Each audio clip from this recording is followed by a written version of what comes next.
खोर्धा जिल्ला जटणी निकटस्थ गलरथीपुर ग्राम अवस्थित श्री श्री साक्षी गोपीनाथ मंदिर प्रांगण में पवित्र रज उत्सव में पहली रज उत्साह और आनंदर सह पालन करा जायछि।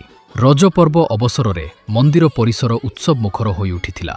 ग्रामर महिला युवक और शिशु माने बहु संख्यारे जोगदेई एही पारंपरिक पर्व को आनंदर सह उपभोग करिथिले।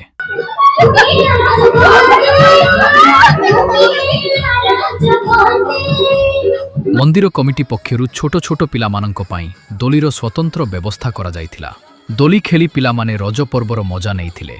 एहा सहित समस्त पिलांकु टिफिन बंटन करा जायथिला। ग्रामवासी माने मंदिर कमिटीर एही प्रयास को प्रशंसा करिबा सह रज पर्वर पारंपरिकता को जीवंत रखिबा पाई एभली आयोजन को स्वागत करिसंती।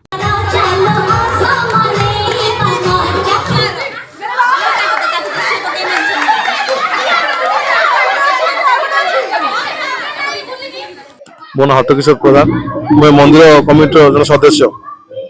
आजिकल तो गछ डाला दोली बांधुना दिखे समय अनुसार सब बदलुची। समय अनुसार आम कमिटी तरफ आम उपदेष्टा मंडल तरफ कमिटी तरफ विचार कला कि आम मंदिर प्रांगण में दोली लगे।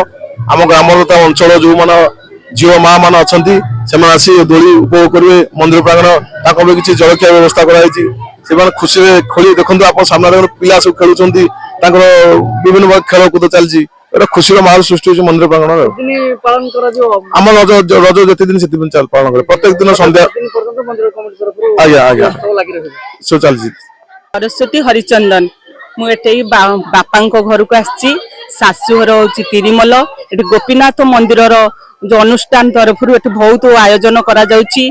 रज दोली लगिया है पिलांग सब खेलना भी खेल सब होईची आ म्यूजिक चेयर हेका सब खेल होईची पिलांग भी खाइबा भी तांको ये होईची आयोजन करा जाईची।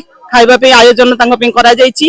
एबे आमे ताकू जो रज उत्सव पालन करने को बापा घर को रथीपुर आसचु गोपीनाथ मंदिर को आसचु। बहुत भल लगुच। आम गोपीनाथ मंदिर कमिटी बहुत आयोजन करा जाईची भी सब भल भी करा जाईची। 4 दिन ये उत्सव चलो। प्रथम रज पहली रज रज एटा पहली रज रज संक्रांति बसु जाइक भूई दहन तापरे बसुमती माता स्थान। मो उमाकांत हरिचंदन घर रथीपुर एवं आम मंदिर प्रांगण में रज पालित रज हूँ आम ओडिया मानकर स्वाभिमान।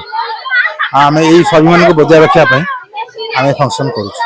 आशा करुँ ये वर्ष आरंभ कलु भविष्य को दिन दिन यार उन्नति हम आ समस्ते खाली ओडिशार प्रत्येक घरे घरे कौन कौन जानवे आम यार मूलपिंड होम गोपीनाथ मंदिर।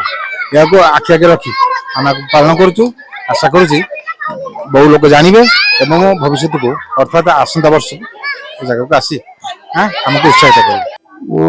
ना प्रताप चंद्र सामंतराय घर वाला रथीपुर। आज जो साक्षी गोपीनाथ मंदिर प्रांगण में रजोत्सव कमिटी तरफ आयोजन कौन बाबद कहे? रज है आमर ओडियार पर्व परंपरा। रज जो आम सब गाँव में ओडिशा सारा चली ये परंपरा को बचाई कि कमिटी निष्पत्ति कला ये आम रज खेल ये अनुष्ठान तरफ करा तो से अनुसार पिलांकर आज प्रथम रज 4 दिन का रज चलो। आज प्रथम रज है द्वितीय रज हम तृतीय हम चतुर्थ समाप्त हम से मन में आनंद आने कि कमिटी सब जलपान अन्य सब जिन टिफिन सब व्यवस्था कर समस्त सुजोग दि जाए। समस्त आसिक ये झील पिला अच्छा समस्त आसिक ये पालन करती। मो ना हूँ शाश्वती राउतराय जटनी। आज जो पवित्र साक्षी गोपीनाथ मंदिर प्रांगण में जो रजोत्सव पालन कर रजोत्सव एंजॉय करने आज्ञा केमती लगुच? बहुत भल लगे। टिफिन कराइला मंदिर कमिटी तरफ आज्ञा आप दोली खेलुं बहुत भल लगे। କୋଉଥିରେ ପାଠ ପଢୁଛନ୍ତି? ମୁଁ 9th କ୍ଲାସ ରେ ପାଠ ପଢୁଛି। ଏବେ ଯୋଉ 4 ଦିନ ପର୍ଯ୍ୟନ୍ତ ଏ ଉତ୍ସବ ପାଳନ ହବ, ଆଜ୍ଞା। ଆପଣ ସବୁଦିନ ଆସିବେ? ହଁ ଚେଷ୍ଟା କରିବି। ରୋନି ପ୍ରଧାନ, ଘର କୋଉଠି? ଜଟଣୀ। ଆଜି ଏ ଯୋଉ ପବିତ୍ର ରଜ ଉତ୍ସବ ପାଳନ ହଉଛି ସାକ୍ଷୀ ଗୋପୀନାଥ ମନ୍ଦିର ପ୍ରାଙ୍ଗଣରେ, ଆପଣଙ୍କର ରଜ ଏନ୍ଜୟ କରିବା ପାଇଁ ଆସିଛନ୍ତି? ଆଜ୍ଞା ପ୍ରଥମ ଥର ପାଇଁ ଆସିଛନ୍ତି? ଆଜ୍ଞା, 4 ଦିନ ପର୍ଯ୍ୟନ୍ତ ପାଳନ କରାଯିବ, ଆପଣ 4 ଦିନ ଦେଖ ଆସିବେ, ଚେଷ୍ଟା କରି ଆସିବା ପାଇଁ। କେମିତି ଲାଗୁଛି? ବହୁତ ଭଲ ଲାଗୁଛି। ବହୁତ ଭଲ ଲାଗୁଛି। ଆଜ୍ଞା। ଗୋଟେ ରଜ ଗୀତ ଗାଇବେ? ରଜ ଦୋଳି କଟା ମହଟା ମୋ ଭାଇ ମୁଣ୍ଡାରେ ସୁନା ମକୁଟା, ସୁନା ମକୁଟା ଲ ଦିଶୁଥାଏ ଝାଟା ମଟା।